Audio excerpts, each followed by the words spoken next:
Madame, Monsieur, bonsoir et bienvenue. Ils se sont rassemblés pour célébrer l'énergie et l'enthousiasme de leur jeunesse lors de ces assises les 6, 7 et 8 à Yamoussoukro. De quel parti s'agit-il? Il s'agit simplement du PDCI RDA. Pour eux, l'engagement est fort. Il faut affirmer l'engagement qualitatif pour la reconquête du pouvoir en 2025. Merci d'être avec nous. Le Grand Talk démarre maintenant.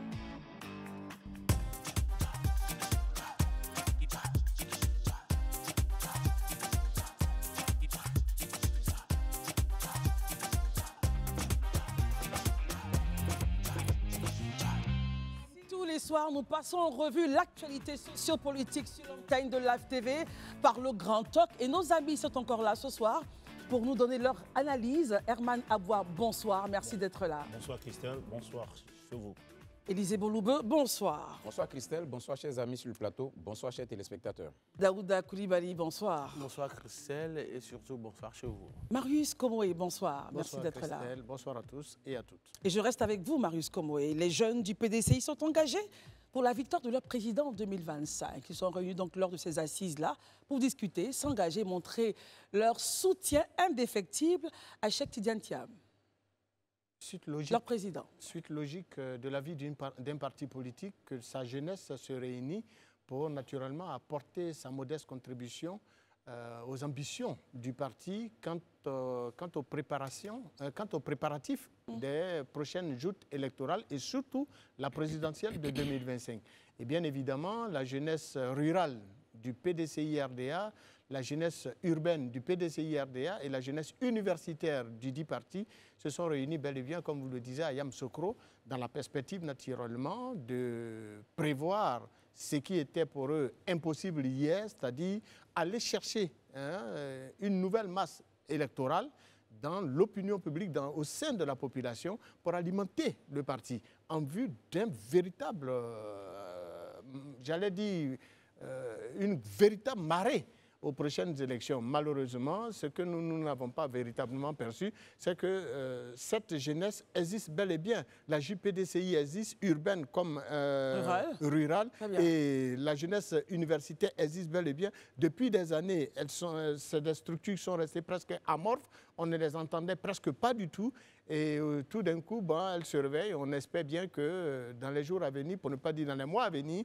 et dans le cadre justement des élections de 2025, eh bien, ces structures vont faire montre de véritable engagement aux côtés donc, de l'exécutif pour pouvoir naturellement atteindre les objectifs assignés par le président du parti. Élisée Boloube, dans ce sillage politique où les partis, ça bouge vraiment, on a parlé hier de ce qui se passe entre le FPI et le RHDP. Il y a eu donc ce courrier de Maître Habiba Touré qui, au nom du PPACI, par rapport à ce que le confrère de France 24, ça bouge au niveau de l'actualité politique. Pendant ce temps, au PDCI, la jeunesse se rassemble et soutient, évidemment, donne son engagement pour soutenir Tidiane Thiam pour l'élection. Tout est calme au PDCI, tandis que l'opposition, enfin, de l'autre côté, ça bouge beaucoup plus. Bon, non, je pense que je ne sais pas exactement ce que vous voulez dire par tout est calme, mais je note juste que ces assises-là... Je veux simplement dire qu'il n'y a pas de crise pour l'instant, on n'a pas de crise, c'est ce que je veux dire. D'accord, les assises qui ont eu lieu à Yamoussoukro, les assises de la jeunesse, pour ceux qui s'en souviennent, sont une promesse du président Thiam quand il a été élu, avant la campagne même, qui avait prévu, si éventuellement il était élu, d'avoir ces assises-là, parce que ces assises-là devaient, dans un premier temps, remobiliser la jeunesse, bien évidemment, pour lui donner encore d'avoir plus d'allant dans la conquête du pouvoir, mais c'était surtout pour entrevoir avec cette jeunesse-là, éventuellement, les responsabilités qu'on pourrait leur accorder dans les organes statutaires du parti. Parce que vous êtes sans ignorer que l'un des éléments que décrivent beaucoup les jeunes, c'est le fait qu'ils soient utilisés lorsque on a besoin d'atteindre certains objectifs, mais après, quand il s'agit de faire la promotion des cadres et autres, tout ça, très souvent, ils sont oubliés. Donc ça, c'était une promesse qu'avait faite Tidiane Thiam, c'est dans ce cadre-là qu'il y a eu lieu ces assises. Mais ça vient nous rappeler exactement que nous prenons, pour moi, le dernier virage, en tout cas pour ce qui concerne la présidentielle de 2025. Là, on est quasiment à 13 mois. Là, on est en septembre. Les élections sont prévues pour octobre 2025. On est exactement à 13 mois. Donc, je pense qu'on rentre maintenant dans le rush. Et tous les partis estiment que c'est le moment choisi pour vraiment motiver et mobiliser ces troupes éventuellement pour la conquête du pouvoir. Le PDCI aujourd'hui, je pense qu'en le disant, ce n'est pas fait de l'ombre à quiconque. Mais aujourd'hui, semble être en tout cas au niveau de l'opposition, ce parti-là qui a plus le vent en poupe et qui éventuellement pourrait titiller, disons, le parti au pouvoir, en tout cas pour les prochaines échéances. J'aimerais rester avec vous juste quelques secondes, Élisée. Pourquoi est-ce que vous dites que le PDCI aurait le vent en poupe? Qu'est-ce qui justifie cela? L'engouement qu'on constate autour de ce parti, je pense que c'est un peu aussi, je vais dire, le profil de son président, peut-être qui attire un peu, ou bien qui suscite un peu cet engouement-là. Parce que pour plusieurs, ils voient quand même d'abord un visage nouveau, hein, pas que le visage ancien, on n'en voulait plus. Non, pas du tout. Mais vous savez, très souvent, comme on le dit dans notre jargon, tout nouveau, tout beau. Donc, il y a un véritable enthousiasme autour de son président. Et puis, il y a des actions qui sont posées sur le terrain qu'on constate. On se rappelle encore de ce meeting-là de M. Thiam, de cette tournée qu'il a commencé avec le meeting dans la Nawa. Après ça, encore, il y a d'autres qui sont... On a vu la rencontre à Yamoussoukro. Donc aujourd'hui, on voit quand même qu'il y a une certaine ferveur, il y a des actions qui sont sur le terrain, donc qui matérialisent effectivement que ce parti-là le vend pour le moment. Daouda, au-delà de regarder un peu, de commenter l'actualité, est-ce que vous pensez qu'avoir 3 JPDCI pour ce parti-là serait la bonne option? Il faut revenir à l'option d'avoir un seul président de jeunesse au lieu d'en avoir 3? Non, je pense que le PDCI est le seul parti à comprendre pourquoi est-ce qu'il y a 3 JPDCI. Nous ne l'oublions pas, en son temps, il y avait un seul JPDCI qui était dirigé en son temps par KKB. Mais bon, on a vu qu'après, KKB était un jeune loup qui avait des dents assez longues. Voilà, et donc finalement, sûrement que le sphinx de Daokro, à son âme, Henri Konan Bédé, voulait atténuer ses ardeurs, c'est pour ça qu'il a cassé celui-là. Mais je vais revenir sur les assises qui ont eu lieu à Yamoussoukro, qui sont très importantes. Je vais dire, ça s'inscrit en fait dans la droite ligne du pilier central du président Tidiane Thiam. Tu parlais tout à l'heure de promesses, mais chaque fois que le président Tidiane Thiam prend la parole, il y a un mot qui sort chaque fois, le capital humain. Et donc, le capital humain peut-il se faire sans les jeunes? Puisque quand on sait que c'est eux qui seront les bras valides de demain. Et donc, c'est s'inscrivant dans cette dynamique-là que les jeunes vont à Yamoussoukro pour s'unir. Parce qu'il y a un adage qui dit, ce qui est fait pour moi, sans moi, est fait contre moi. Donc, dans son programme de gouvernance, l'idée du président Tidiane Thiam, c'est de mettre les jeunes au centre et l'humain au centre de sa gouvernance. Donc, il dit aux jeunes, allez-y en conclave, discutez. Et donc, c'est des assises techniques qui sont en prélude comment on appelle ça, à la journée nationale de la jeunesse qui est en préparatif pour le président Tidiane Thiam. Et d'ailleurs, je vais plus loin, ça ne s'arrête pas qu'aux jeunes, parce que bientôt, après les jeunes, ce seront les femmes qui seront mises comment on appelle ça, à l'œuvre pour aller travailler de sorte à mettre le PDCI au cœur de la stratégie. Je vais terminer sur un point. On parlait des PDCI rural, urbain et étudiantin, mais il y a un PDCI qu'on oublie. Lequel? C'est l'équipe de Tidiane Thiam sur les réseaux sociaux. Je ne sais pas si vous voyez, l'équipe de communication de Tidiane Thiam. Ça bouge en tout cas. Ça bouge, ils sont sur tous les fronts et c'est le lieu pour moi d'attirer l'attention des uns aux autres qu'il y a une équipe qui est en front line pour combattre sur tous les fronts. Et je tiens à remercier Célio, qui est au niveau de Paris, qui mobilise les gens dans toute la diaspora. Alors, franchement, je pense que l'équipe de Tidiane Thiam est à pied d'œuvre parce qu'ils n'ont jamais été, je le dis toujours, aussi proches du pouvoir. Et on ne va pas refaire le débat parce depuis 1999, ils ont perdu le pouvoir. Quels sont les éléments qui vous font dire qu'ils sont si proches du pouvoir? Mais j'aimerais parler avec Herman. Alors Herman, tous les partis politiques mettent les jeunes au cœur du dispositif. Daouda, dans son propos, dit que pour le président du PDCI, c'est le capital humain qui est très important. En même temps, on pourra rétorquer que tous les partis politiques ont bien sûr ont mis leur jeunesse au cœur de leur dispositif, les femmes, les jeunes et d'autres projets. Donc, quelle serait donc la différence? Qu'est-ce qui ferait la différence avec le PDCI, par exemple? Non, avec le PDCI, ce qu'on constate, c'est qu'il y a, depuis un certain nombre d'années, une certaine vitalité au niveau du RHDP qui travaillait dans ce sens-là, à mobiliser ces structures, à travailler avec ces structures. Mais avec le PDCI-RDA, on sent un certain regain, une certaine vitalité retrouvée de ces structures. Depuis l'arrivée du président. Depuis l'arrivée du président Thiam. Mais en même temps, je pense que ça ne dort pas chez les autres. Régulièrement, le PPACI envoie des missions à l'intérieur du pays pour rencontrer les populations, les militants, pour même sensibiliser sur la question de l'importance d'être inscrit sur la liste électorale. Et les partis politiques le font. On a vu même que le Front populaire ivoirien c'est vrai qu'on a beaucoup spéculé sur la question de la rupture avec le RHDP, mais c'était un comité central, et le comité central a, je vais dire, a examiné d'autres questions. Pour revenir à ce que le PDCI RDA et la jeunesse ont fait, moi je pense que c'est les propos de Tidiane Tiamé lorsqu'il a reçu les différents bureaux de ces structures-là, il leur a dit que avec l'échéance, au-delà de tout, Daouda parlait de capital humain, effectivement, après, même si l'objectif c'est de conquérir le pouvoir, lorsqu'on a conquis le pouvoir, on gère ce pouvoir avec qui? Avec notamment ces jeunes-là. Et il était satisfait que ces jeunes-là puissent connaître déjà leur place, jouent déjà un rôle. C'est pour dire qu'ils ont de l'avenir. Il a même réaffirmé cela à eux tous. Moi, je pense que tout cela, c'est ce qui est bien pour la démocratie. Mais je voudrais dire en même temps aux partis de l'opposition de ne pas dormir sur les lauriers. Il n'y a pas que l'effet de remobilisation en interne. Qu'est-ce qui vous font dire qu'ils dorment sur leurs lauriers? Non, aujourd'hui, au-delà de la vitalité, de l'énergie qu'il faut donner en interne, il faut regarder spécifiquement des questions existentielles. On peut aller aux élections présidentielles et puis avoir fait tout ce qu'on pense avoir fait. Mais lorsque les questions qui aujourd'hui sont des questions essentielles, notamment les nettoyages de la liste électorale, les réformes, la réforme de la CEI qui est demandée, si ces questions-là ne sont pas bien examinées par l'opposition, vous pouvez aller faire ce que vous voulez. On aura des élections comme on les a toujours connues ici, avec après des débats sur est-ce que ça a été équitable et autres. Pour vous, le vrai débat, ce n'est pas la remobilisation d'interne? Si, c'est très important, mais il ne faudrait pas que ces partis politiques-là, qui sont essentiellement de l'opposition, oublient ces aspects-là qui sont très, très importants, aussi importants que le fait de se redynamiser à l'interne.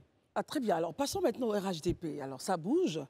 On prélude donc à la journée de l'emploi et de l'entrepreneuriat, donc qui va se tenir le 20 septembre 2024 au Palais de la Culture. C'est initié par le RHDP pour apprendre à la jeunesse du parti et à l'ensemble des jeunes de Côte d'Ivoire, évidemment, à apprendre les prérequis, les basiques pour avoir de l'emploi. Messieurs, j'aimerais avoir votre regard sur la question. Est-ce que c'est une belle initiative, Daouda, qu'un parti politique décide d'informer sa jeunesse sur comment monter un projet, comment répondre à une question lors d'un concours, comment construire un CV politique, un CV, pardon. Alors, comment est-ce que vous réagissez à cette initiative du RHDP? Je trouve que c'est une très belle initiative qu'il faut saluer. Par contre, ce qui me désole un peu, c'est que cela vienne à 13 mois d'une élection. Pourquoi est-ce que je salue l'initiative? Oui, allons-y. Ça devait être de la prérogative de tous les partis politiques de Côte d'Ivoire. Que ce soit le RHDP, le PDCI, le PPACI, ils reçoivent tous un financement de l'État de Côte d'Ivoire, de l'argent du contribuable ivoirien. Donc leur rôle devrait être de former leurs militants, même après le bac, de dire comment s'orienter. Malheureusement, dans les partis politiques en Côte d'Ivoire, le rôle de la jeunesse, ce n'est que de soulever des sièges, des bâches et d'applaudir pendant les meetings. Ça, c'est le premier point. Bon, donc, vous interprétez donc le timing. C'est le timing pour moi, qui peut faire débat.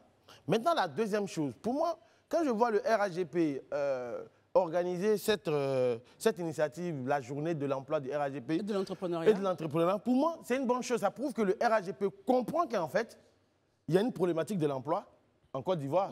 Et donc, il y a comme une forme de justice sociale qui ne dit pas son nom. Parce que tout le monde dit que, plus ou moins, le parti au pouvoir donne de l'emploi à ses, comment on appelle ça, à ses militants. Ça veut dire que cette réalité-là, elle n'est pas vraie sur le terrain.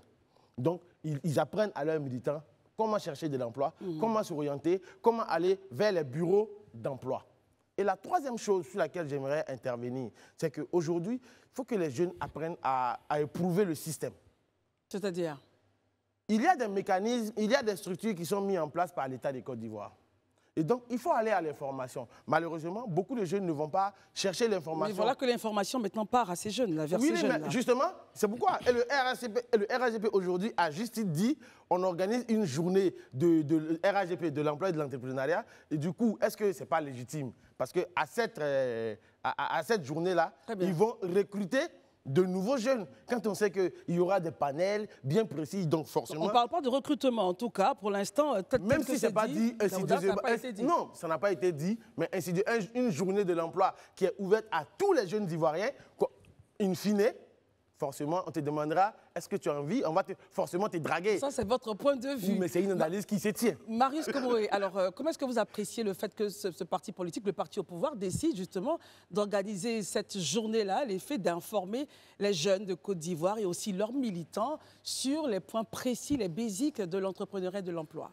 Bon, ce que je sache, c'est une journée qui concerne plutôt les militants et sympathisants du parti. Attention, Marius Komoré, ça passe ce qui a été dit. Non, j'arrive. Allez-y. Merci.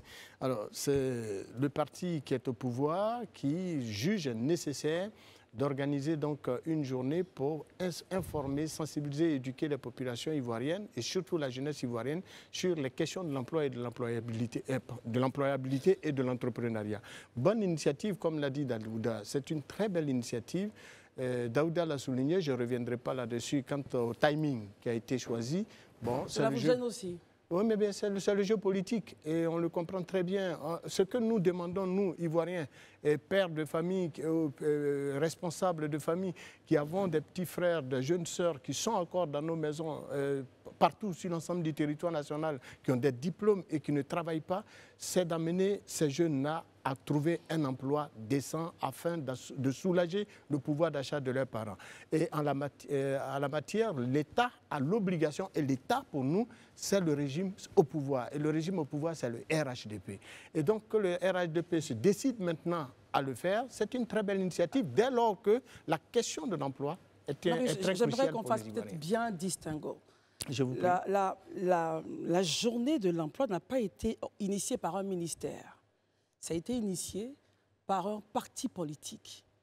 Et les responsables nous disent qu'ils invitent l'ensemble de la population active, puisque vous disiez que c'était à l'endroit de leurs militants. Ils invitent l'ensemble de la population active, et en particulier ceux en quête d'emploi et en quête d'opportunités à venir massivement. C'était donc juste ce distinguo-là. Donc pour vous, malgré ces points-là, vous estimez que cette activité aurait des relents politiques. C'est ce que vous dites? De vous à moi, le jeu politique, les propos, les tournures, ça ne passe pas bien avec moi. Soyez rassurés d'une chose. Quand on est au pouvoir, si le FPI était au pouvoir et qui organisait une telle manif, j'aurais tenu le même discours. Oui, c'est votre droit. Et si c'est le PDCI qui était au pouvoir, ça fait combien d'années? 15 ans, les gens sont au pouvoir. Oui, mais nous restons factuels. Il a dit lui-même. Même si c'est le parti politique, oui, à travers une de ces structures spécialisées, il n'en demeure pas moins qu'il s'agit du parti au pouvoir dans notre pays qui a à l'initiative d'une telle activité. C'est ce que moi je comprends.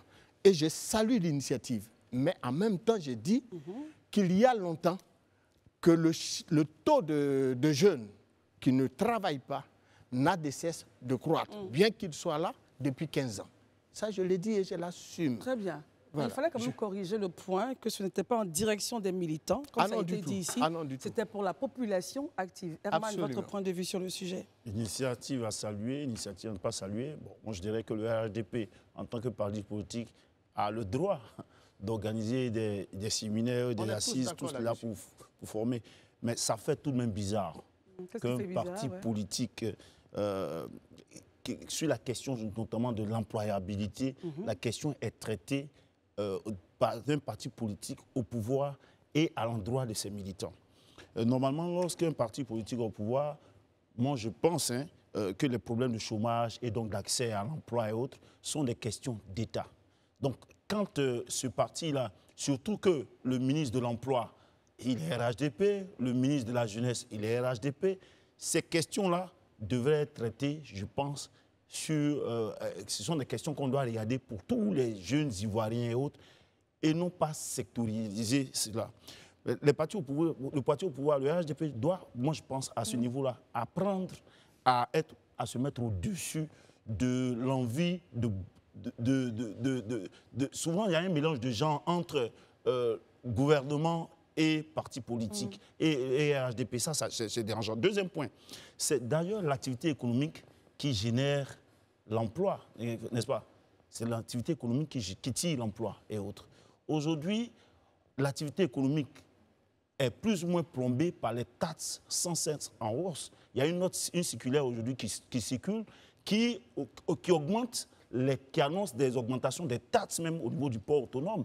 Et oui, il faut le dire. Je me perds un peu, Herman. Vous ne vous perdez pas. Essayez d'éclairer ma lanterne. Oui, mais quand je vous dis que l'activité économique est tirée par, comment on appelle, l'emploi, la création d'emplois est tirée par une certaine vitalité de l'activité économique et qu'en même temps, les entreprises, on annonce que les entreprises, les usagers du port autonome seront surtaxés avec de nouvelles taxes en hausse. Est-ce qu'on règle la question de l'employabilité? Si les entreprises ne sont pas, je veux dire, en bonne santé, est-ce qu'elles pourraient employer les jeunes? Ce n'est pas uniquement la bonne rédaction d'un CV ou bien d'une lettre de motivation qui donne l'emploi. L'emploi, c'est un système, c'est ce que l'activité économique génère. Très bien. Voilà. Mon point est le suivant. Je comprends le vôtre, hein. Je comprends le vôtre et je l'apprécie énormément. Mais le point précis et factuel ici, c'est qu'un parti, et c'est le parti au pouvoir qui organise donc une journée de l'emploi et de l'entrepreneuriat. Pour la population active, ils vous disent venez et on va donc renforcer vos capacités en rédaction, en recherche de financement. Vous aurez peut-être à rencontrer, il y aura des plénières, il y aura des rencontres. C'est ça mon point. Par rapport à cette organisation-là, qu'est-ce que vous en pensez, vous? C'est vrai que quand vous parlez des taxes et autres, c'est votre analyse. Mais est-ce que le parti au pouvoir, vous dites même non, que selon vous, ça fera un mélange de gens qu'un parti au pouvoir puisse organiser Mais je vais aller simplement, des journées sur l'emploi et l'entrepreneuriat. Si un parti au pouvoir estime qu'il veut inviter les populations ivoiriennes à un séminaire ou bien à des assises pour parler de l'emploi, pourquoi est-ce que le ministère de l'Emploi ou de la Jeunesse ne soit pas à l'initiative d'une telle rencontre et puis informer tout le monde? Moi, je pense qu'il ne faudrait pas que... La note qu'on a reçue, c'est que c'est prévu pour les militants, les sympathisants du RHDP. Et non pas pour maintenant les populations qui ont envie d'être... Parce que qui va aller à une assise si la personne ne se sent pas concernée par le RHDP? À une assise, même quand bien même ces assises parlent de l'emploi. Je voudrais relire ici un peu les textes. On lit la même chose. Hein? Oui, on lit la même chose, mais j'aimerais vraiment qu'on suive sur les mêmes paragraphes. Regardez, est-ce que vous avez le texte? Regardez le paragraphe. Ça, c'est un article. Un confrère. Oui, mais en même temps, ici, c'est un verbatim, Herman. C'est le verbatim, Herman. Allez-y, alors. Et le verbatim, je crois que ce n'est pas l'interprétation du confrère, ce sont les propos d'un individu qui sont retracés. Très bien. Et je répète ce verbatim. J'invite donc l'ensemble de la population active. Après, vous avez le droit d'interpréter. Mais voici le verbatim. Et en particulier ceux en quête d'emploi et en quête d'opportunités pour entreprendre, de venir massivement ce vendredi 20 septembre 2024 à 8h à partir de 8h au Palais de la Culture de Treichville. Tu peux réagir? Oui, allez-y, réagissez. Voici donc le verbatim. La population active. C'est pourquoi je pose la question. Oui, si c'est pour une invitation, c'est une invitation à l'endroit de l'ensemble des populations actives, pourquoi est-ce que ce n'est pas à l'initiative du ministère de l'Emploi, surtout que c'est... Voilà. Donc, on dit que le RHDP organise un séminaire sur l'emploi, la journée de l'emploi et de l'entrepreneuriat, et en même temps, le RHDP invite les populations actives, alors que le ministre de la Jeunesse, le ministre qui est chargé de ces questions-là, est RHDP. Très bien. Donc, pourquoi est-ce que la question n'est pas traitée au niveau du ministère? Voilà, c'est les questions d'État. Je veux dire que l'emploi, le chômage et autres, c'est des questions d'État. Il faudrait les régler, se mettre au-dessus du parti politique et puis, comment on appelle, inviter les gens à cela. Élisée, j'aimerais avoir votre point de vue. Est-ce qu'un parti politique a le droit de traiter la question de l'emploi et de l'entrepreneuriat? Un parti politique est totalement libre de traiter n'importe quelle thématique qu'il semble d'intérêt national. Ça, c'est même pas un problème. Moi, je pense qu'il n'y a pas besoin de s'émouvoir outre mesure. Il y a un ministère dédié à la promotion de la jeunesse, à l'insertion professionnelle. Il y a un ministère dédié à l'emploi. Et ceux-ci ont un programme d'action, d'activité qui est déployé, que tout le monde connaît. Ils ont des initiatives, ils ont des rencontres à l'initiative de toute la population. Ceci dit, il appartient à tout parti, jugeant utile à un moment donné d'aborder une thématique à l'endroit de ses militants ou même de la population de le faire. Ça, c'est même pas un problème. Le PDCI peut le faire, le PPAC n'importe qui peut le faire, utiliser des thématiques d'intérêt. Mais c'est la preuve. Je prends un exemple simple. Le meeting du PPACI à Beauville, la thématique, c'était quoi? C'était les femmes. Les femmes. Voilà. Qu'est-ce qu'il faut faire pour les femmes, pour que les femmes soient plus actives en politique? Qu'est-ce qu'il faut faire pour qu'elles soient plus autonomes? Voici la thématique. Chaque parti est libre d'utiliser la thématique d'intérêt pour pouvoir faire, comment on appelle ça, ces rencontres. Ceci dit, ça n'empêche pas ou ça n'occulte pas le fait qu'il y a un ministère qui a les prérogatives régaliennes d'organiser ces activités-là ou de créer des emplois pour les jeunes. Et ils font leur travail. Vous partez sur le site de l'emploi jeune, vous partez sur tous les sites, en tout cas des canaux, pour ceux qui veulent savoir comment monter leur CV, comment avoir de l'emploi. Il y a vraiment des structures dédiées pour ça au niveau étatique. Mais cela ne peut pas empêcher un parti, à un moment donné, qui estime, par exemple, qu'il faut qu'il parle de l'emploi de l'entrepreneuriat, de le faire. Ça, il n'y avait aucun souci dessus. Moi, je pense qu'il n'y a pas lieu de s'émouvoir outre mesure. C'est dans l'ordre normal des choses. Daouda, je pense que vous avez un complément d'information sur un point, allez-y. Christelle, rapidement, ce que je voudrais dire, c'est qu'en Côte d'Ivoire, nous sommes champions dans les procès en sorcellerie. C'est-à-dire, Daouda, voilà, les procès en sorcellerie, c'est que... même quand quelque chose part d'une bonne volonté, qu'on veut le faire, finalement, on trouvera des actes de contorsion tournés. Pourquoi comme ceci? Est-ce que, Christelle, ici, est-ce que la question de la formation fait partie des prérogatives d'un parti politique? Est-ce que ça fait partie de leur statut et règlement? Oui, ça fait partie de leur statut et règlement. Malheureusement, ce qui est grave en Côte d'Ivoire, c'est que tellement les partis politiques ont habitué la jeunesse à aller dans des meetings, applaudir, soulever des chaises, soulever des bâches, que finalement la jeunesse pense qu'elle n'est réduite qu'à cela.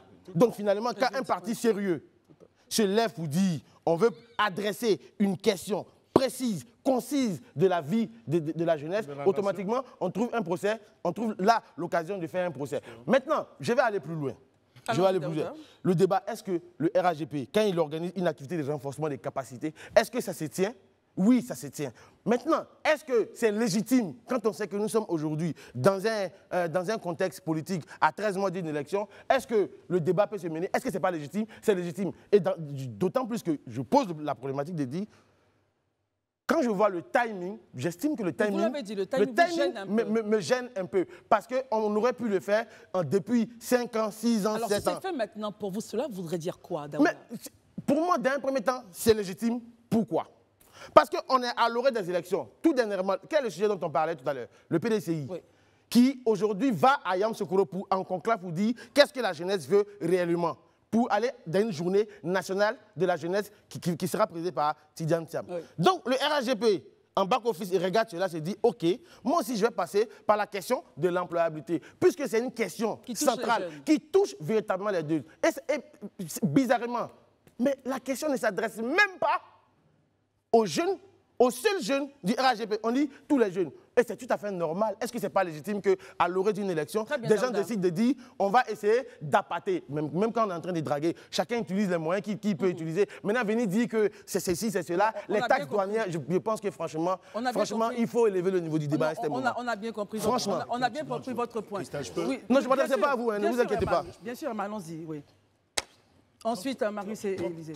Je pense qu'il faut qu'on apprenne à se respecter sur ce plateau. Bien sûr. Quand on dit ici qu'il faut lever le niveau de débat par rapport à... Non, je ne parlais pas de vous, ne vous inquiétez pas. Je ne parlais pas de vous.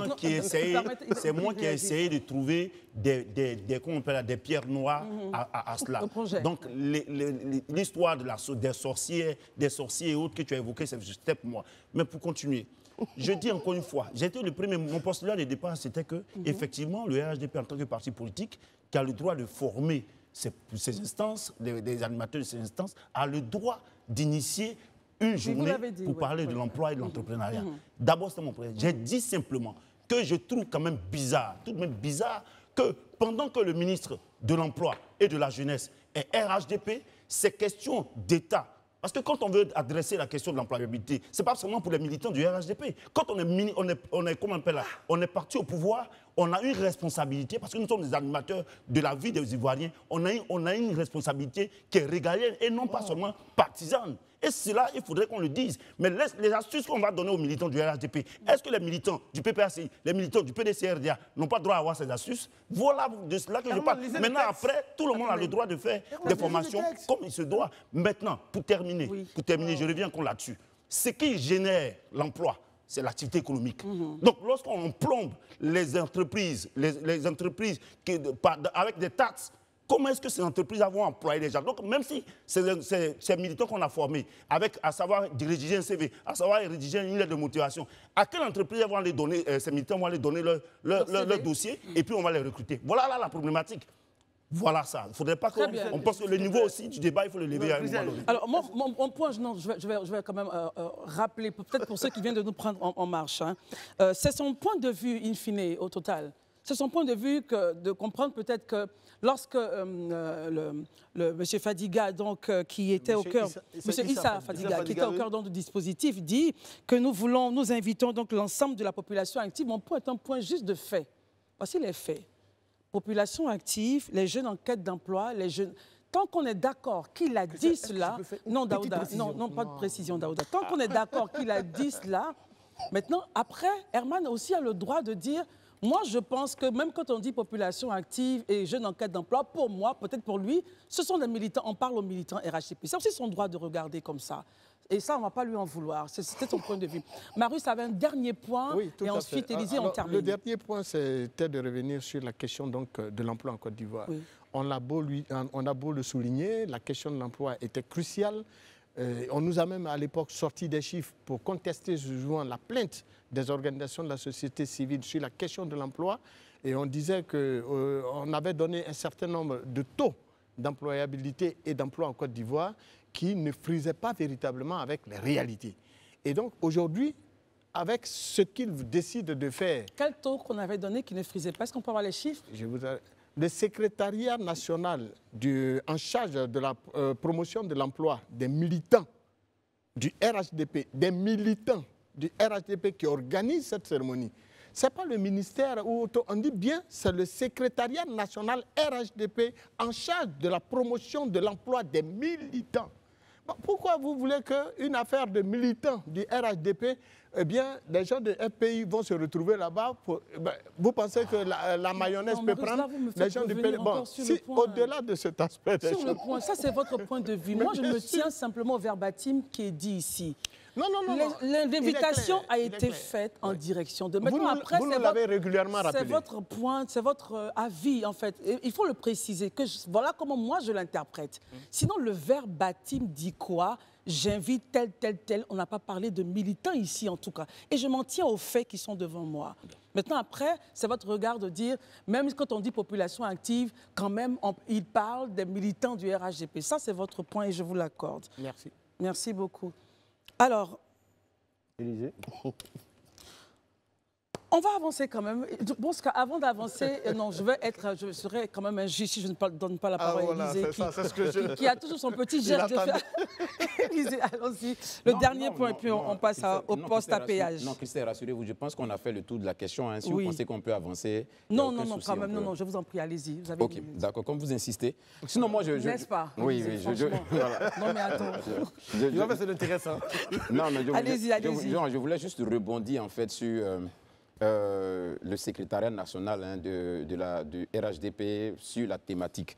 Je pense que c'est des thématiques tellement importantes, des thématiques tellement capitales, qu'à mon sens, je pense que c'est vrai, l'initiative d'une journée, c'est à saluer, mais je pense qu'il faut peut-être que le secrétariat, au-delà juste d'une journée, puisse déployer un programme en bonne et due forme d'insertion de ces jeunes-là, un programme de formation de ces jeunes-là, parce que juste une journée, pour moi, c'est vrai, c'est symbolique, mais ça doit aller au-delà de ça. Moi, pour être honnête avec vous, je suis même surpris qu'il y ait un secrétariat, même des trucs qui existent, parce que chaque fois qu'on a vu...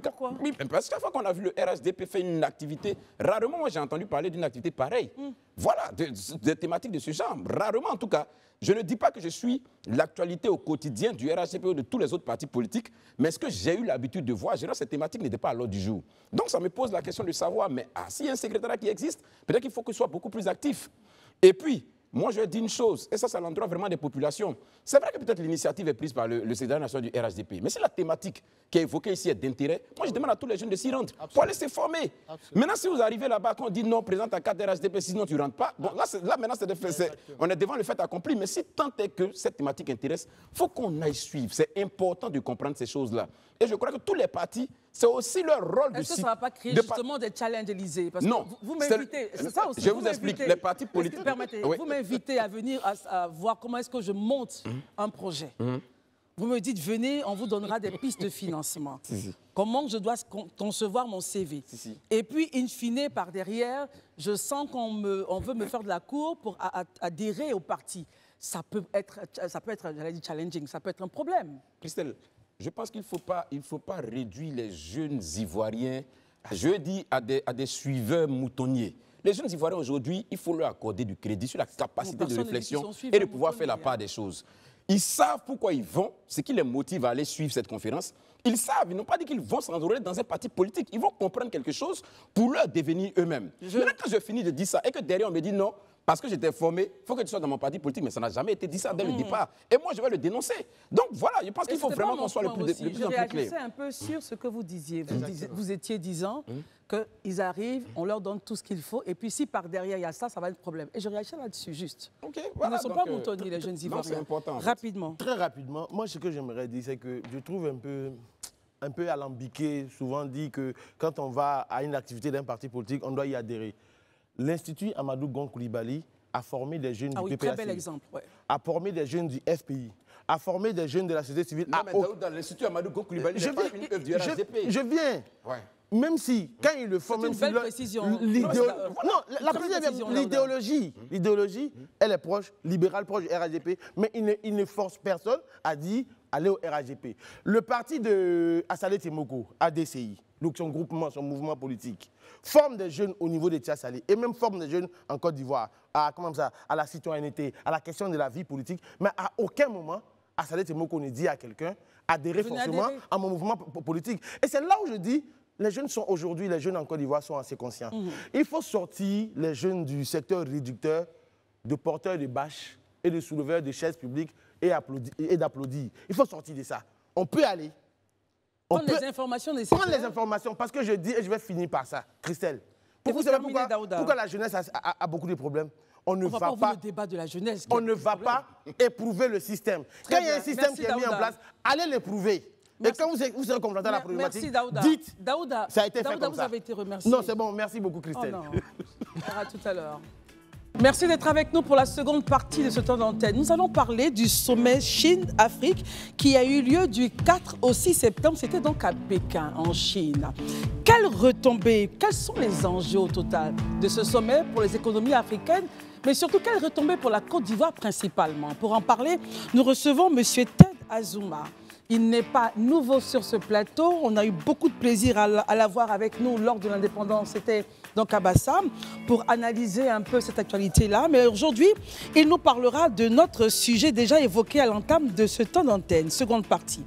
Ted Azuma, vous êtes directeur exécutif de l'Institut national des administrateurs de Côte d'Ivoire, mais également doctorant du Centre d'études diplomatiques et stratégiques de Paris.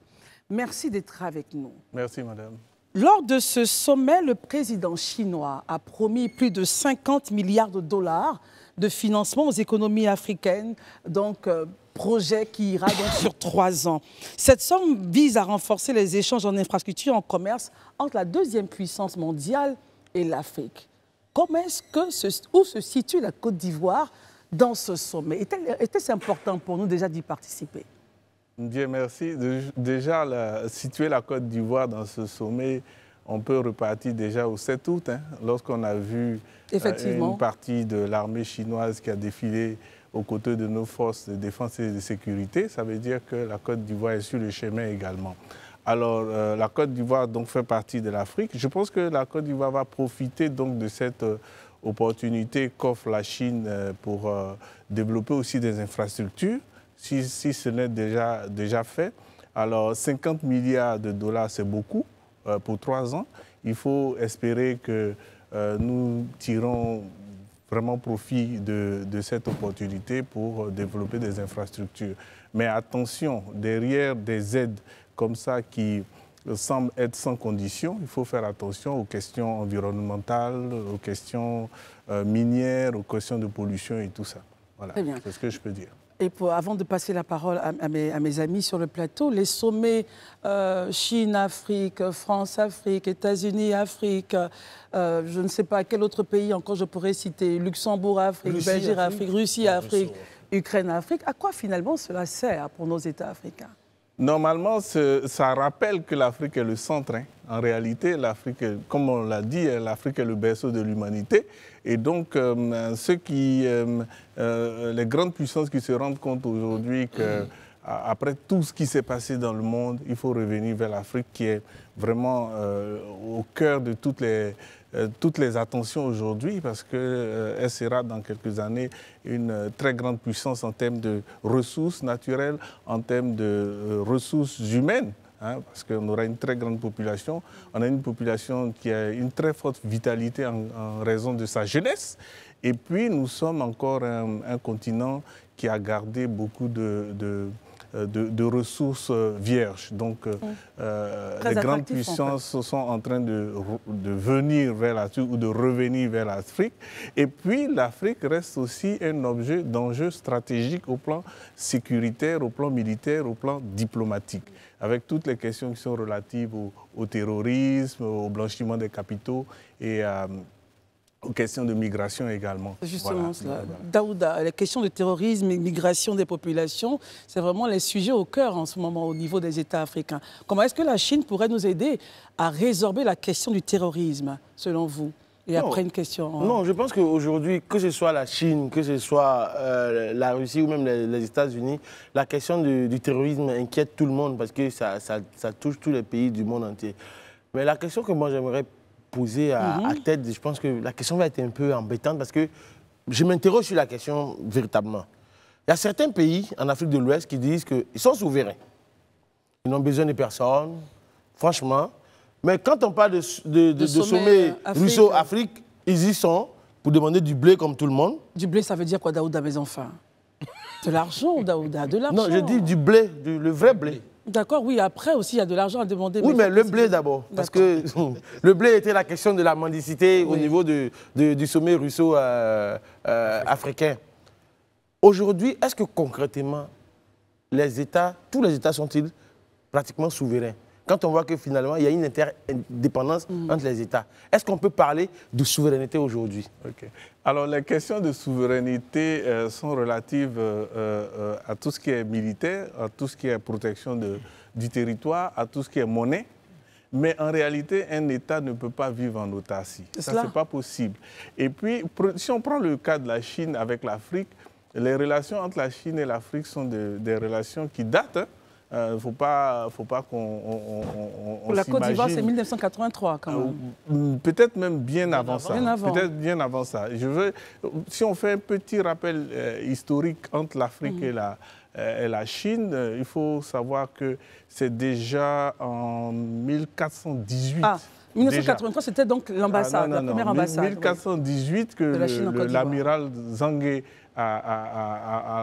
est venu sur les côtes africaines.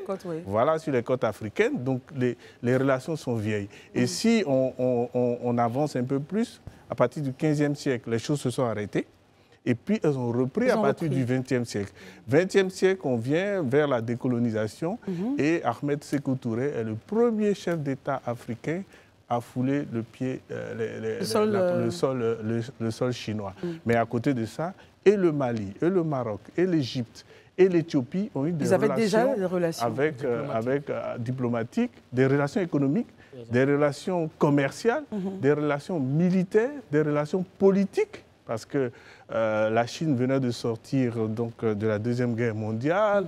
Mao était une icône à travers le monde. Il avait un discours politique.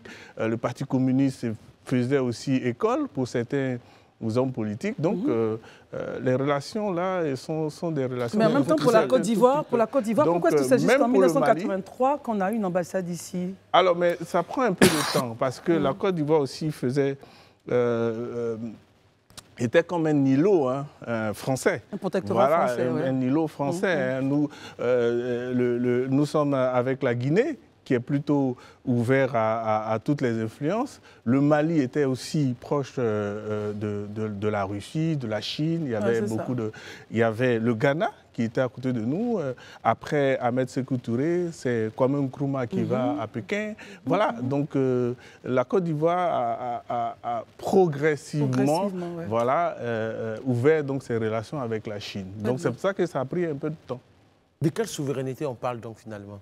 Alors, la dernière question. Je ne dirais pas que c'est un peu de propagande, mais c'est tout comme. Parce qu'en réalité, même les pays les plus puissants au monde ne sont pas à 100% souverains. Et ils entretiennent des relations économiques même avec les États les plus petits. Avec les États les plus petits. Élisée, question? D'accord, moi je voudrais être direct. Hein. Est-ce qu'aujourd'hui, le fait que la Chine invite l'Afrique et depuis quelques années a cette influence sur l'Afrique n'est pas une alternative pour les pays africains vis-à-vis de ce qu'on pourrait qualifier une griffe du dictat de l'Occident, par exemple? Ce ne pourrait pas être une alternative. En réalité, dans les relations internationales, on n'utilise pas l'un pour remplacer l'autre. Il faut être plutôt dans une approche multilatérale pour voir quels sont les éléments, quels sont les avantages que l'un ou l'autre vous offre pour améliorer les conditions de vie de vos populations et puis pour pouvoir avoir votre développement. Mais en même temps, donc en réalité, c'est de cela qu'il s'agit. Si en face... On a un autre regard aussi dans certains pays africains en ce moment. Comment? Il y a un autre regard dans certains pays africains en ce moment. C'est-à-dire? C'est la politique du remplacement. Oh, je ne crois pas, parce que de toute façon, nous sommes présents sur l'échiquier où vous verrez qu'à un moment donné, les personnes qui vous semblent être fâchées aujourd'hui vont se retrouver demain. C'est clair. Voilà, c'est les intérêts qui dictent, les intérêts du terrain qui dictent les alliances des uns avec les autres. Élisée, juste un ajout? Voilà, une dernière question. Comment qualifiez-vous, je dis, les rapports commerciaux entre la Côte d'Ivoire et puis la Chine? Parce que selon les informations à ma possession, aujourd'hui, la balance commerciale est déficitaire pour la Côte d'Ivoire et en avantage de la Chine. Par exemple, qui enregistre près de 2548 milliards de francs CFA des importations venues de la Chine, quand la Côte d'Ivoire, en ce qui concerne l'exportation, est autour de 640 milliards. Est-ce que le déficit n'est pas, ou du moins, je dis, le gap est trop grand? Est-ce que nous, on n'est pas un peu un féodé ou bien, je dis, phagocyté un peu quand même par ces relations-là? Non, mais la Chine, c'est une grande puissance. Ça, il faut être clair. Déjà, en termes de démographie, une ville normale en Chine à la population de la Côte d'Ivoire. Ah bon, déjà? Voilà, déjà. Donc, déjà, je vais dire, il faut qu'on revoie nos ambitions. Ce qu'on peut dire déjà, c'est que... Oui, c'est bien dit. Ça, voilà, c'est très bien dit. Voilà. Ça. Ce qu'on peut dire déjà, c'est qu'il faut que la Côte d'Ivoire cherche donc à profiter de ces nouvelles opportunités. Et j'insiste, en ne se découvrant pas. C'est-à-dire qu'il faut faire attention, et je le répète, à toutes les questions qui sont relatives à l'environnement, à la sécurité, à tout ce qui est minerai, à l'exploitation de nos terres, au foncier rural. C'est très important. Il y a des opportunités, mais il faut faire attention. À quoi? C'est ce que je veux dire. Je veux dire à tout ce qui est environnemental. Oui, mais justement, mais pourquoi il faut faire attention dans le débat? C'est très important d'avoir les raisons profondes. Oui, parce que, par exemple, l'aide chinoise n'est pas une aide qui est forcément soumise à conditions. Vous avez l'impression que c'est une aide qui est dépouillée de toutes conditions, que c'est beaucoup plus libre. C'est léger. On fait des choses de façon plus libre par rapport, plus simplement. Mais attention, dans certains pays, la Chine a été décriée parce qu'il y a eu des exploitations, oui, au Cameroun notamment, voilà, des exploitations illégales de minerais, avec des conséquences sur la nature. Il y a eu des pans entiers du sol qui ont été dégradés. Il y a des eaux qui ont été empoisonnées. Voilà. Bref, donc il faut faire attention, il faut aller progressivement et puis garder aussi nos intérêts.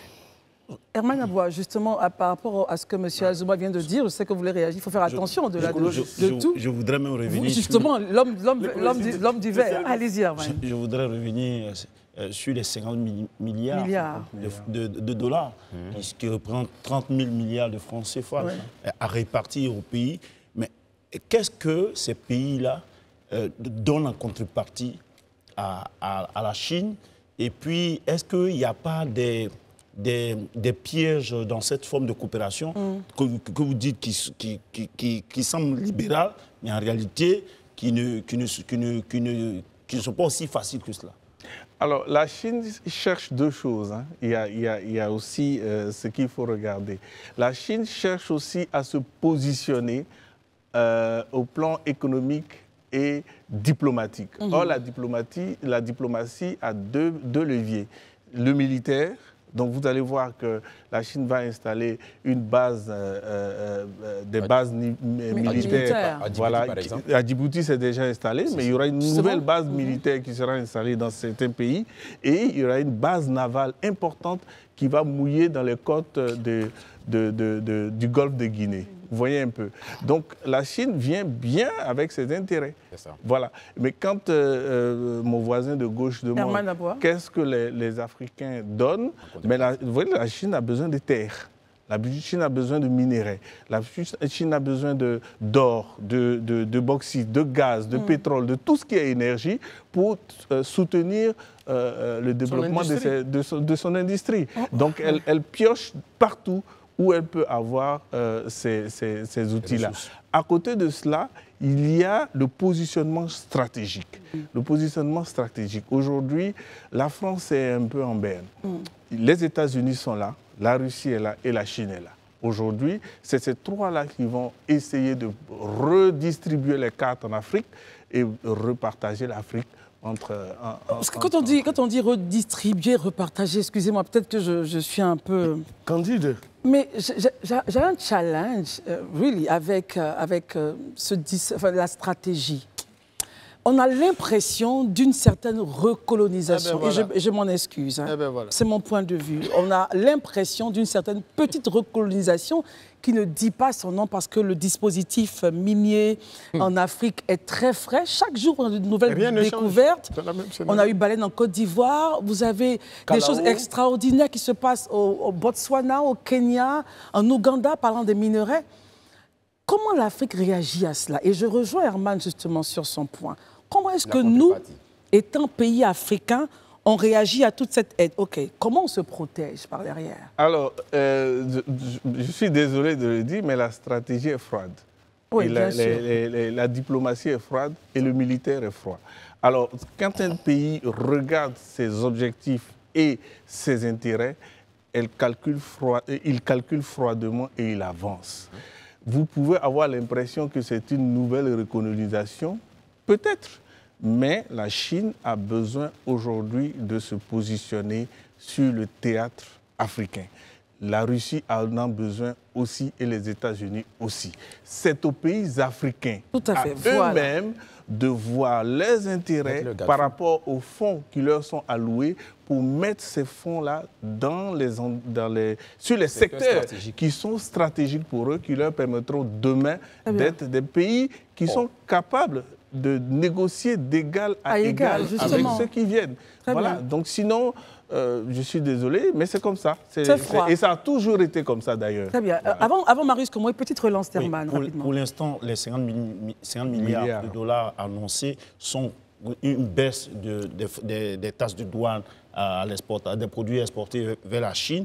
Mais avec cela, ça veut dire que la Chine va avoir les produits de ces États africains là à bas prix et nous les transformer pour venir nous les redonner. Est-ce que, véritablement, pourquoi est-ce que les Africains, au lieu de chercher à commander toujours ces aides-là, ne pensent pas à une transformation de leurs produits, leur premier produit, afin de pouvoir répondre aussi aux besoins des pays, ces pays-là qui viennent miroiter leurs richesses. Traiter d'égal à égal, allons-y. Merci beaucoup. Alors, pour discuter, pour aller à la table de négociation, il faut avoir les moyens.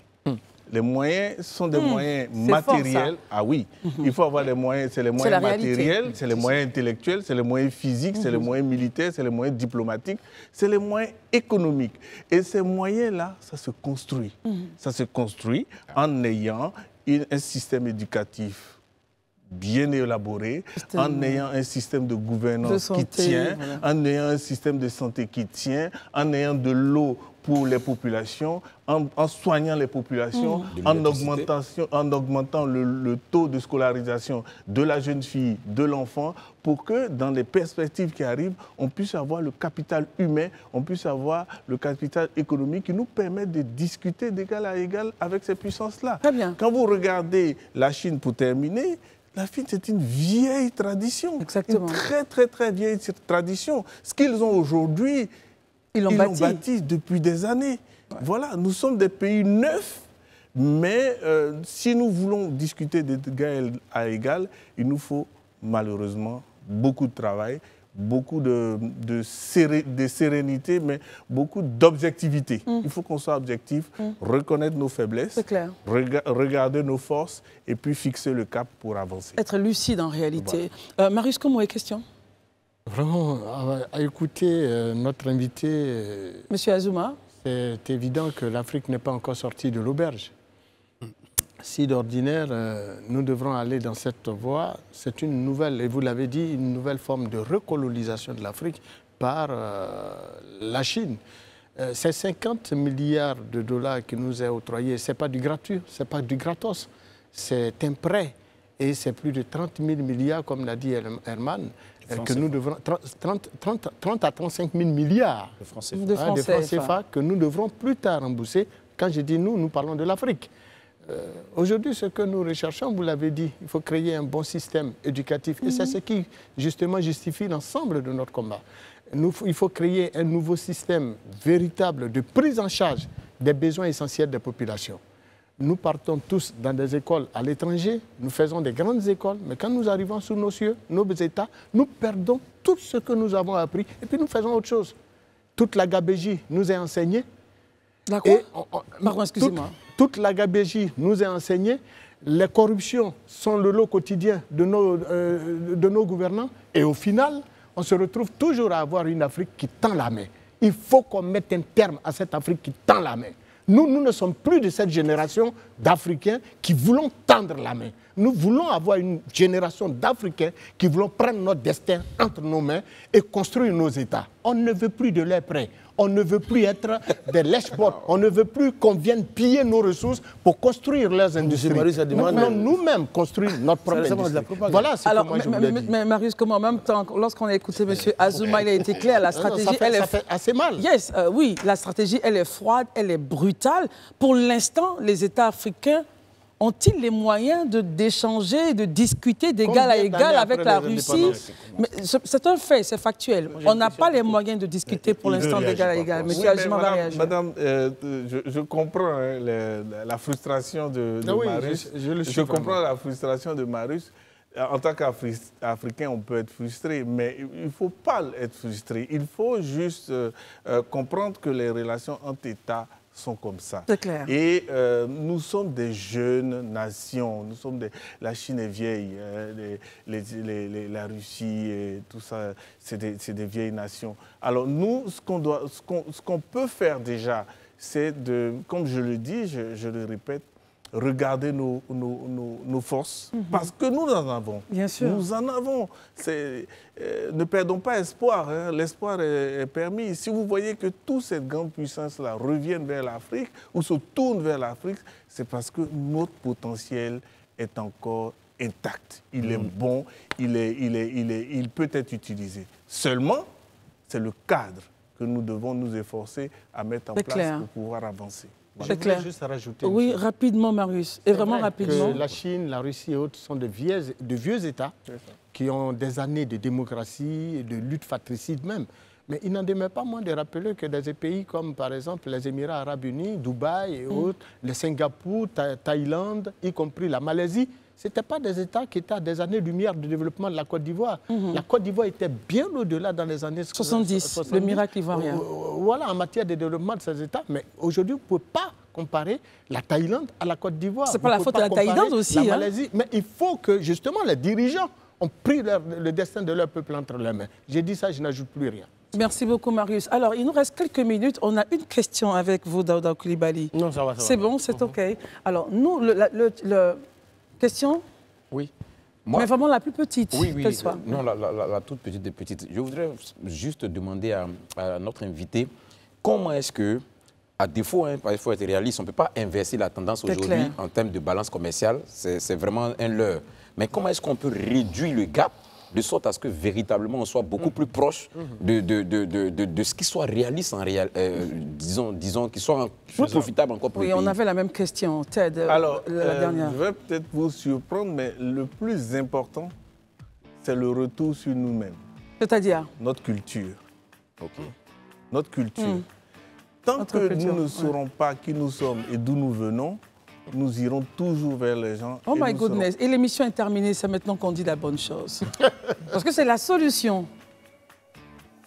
C'est la solution, le retour sur notre culture. Oui, c'est le retour. Parce que quand vous voyez par exemple la Chine a une culture. Oui, absolument. Elle est restée fixée à sa culture. Elle est fidèle à sa culture. On la voit, c'est la culture chinoise. On la reconnaît parmi 1000 cultures. Il faut que nous gardions notre culture, que nous retournons vers nous-mêmes, pour que, à partir de là, nous sachions d'où nous venons pour mieux savoir où nous allons. Ça, c'est une toute petite solution, mais je pense que c'est une solution importante. Il y aura forcément un acte 2 à ce temps d'antenne, obligatoirement. Merci, madame. Merci d'être venu, M. Ted Azuma. Je rappelle que vous êtes directeur exécutif de l'Institut national des administrateurs de Côte d'Ivoire et doctorant du Centre d'études diplomatiques et stratégiques de Paris. Merci d'être venu nous parler donc des enjeux du sommet Chine-Afrique sur le développement des économies africaines. Merci d'être venu. À bientôt. Daouda. Merci, Christelle. Marius, Élisée, Herman, merci d'être venus. On se retrouve demain, par la grâce de Dieu. Brésil et Kevin vous attendent pour le vrai match. Les programmes continuent sur Live TV. Bonsoir.